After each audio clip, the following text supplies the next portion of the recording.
আন্তর্জাতিক বাণিজ্য মেলায় তীব্র শীত উপেক্ষা করেও বাড়ছে ক্রেতার সমাগম। সেখানে আছেন সহকর্মী মৌরিন মৌ, যুক্ত হচ্ছে তার সঙ্গে। মৌ, আজ তো ছুটির দিন, তবে তীব্র শীত, তো এই অবস্থায় বাণিজ্য মেলায় লোক সমাগম কতটা দেখছেন, কি বলছেন তারা?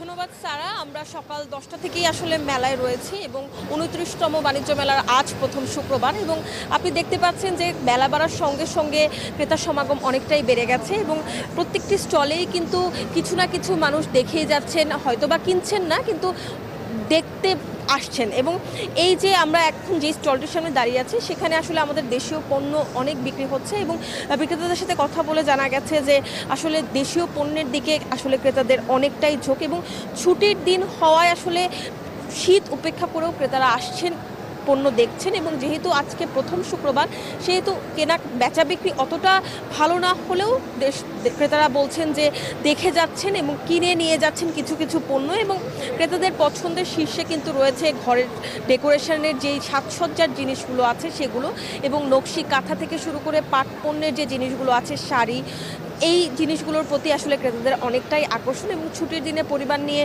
সকলেই আসছেন নিজের পছন্দের পণ্যটি কিনে নেওয়ার জন্য, এবং সময় নিয়ে আসলে দেখে শুনে পণ্যটি যাচাই বাছাই করে কিনতে পেরে কিন্তু ক্রেতারা অনেকটাই খুশি। অনেক পণ্যের স্টলে কিন্তু মূল্য ছাড়ও দেওয়া হয়েছে, এবং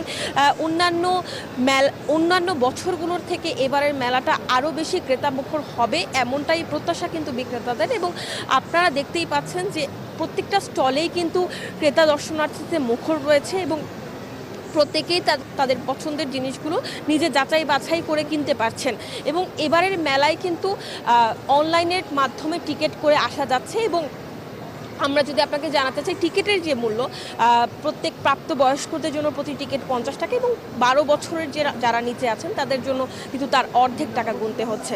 এখান থেকে এই ছিল সর্বশেষ।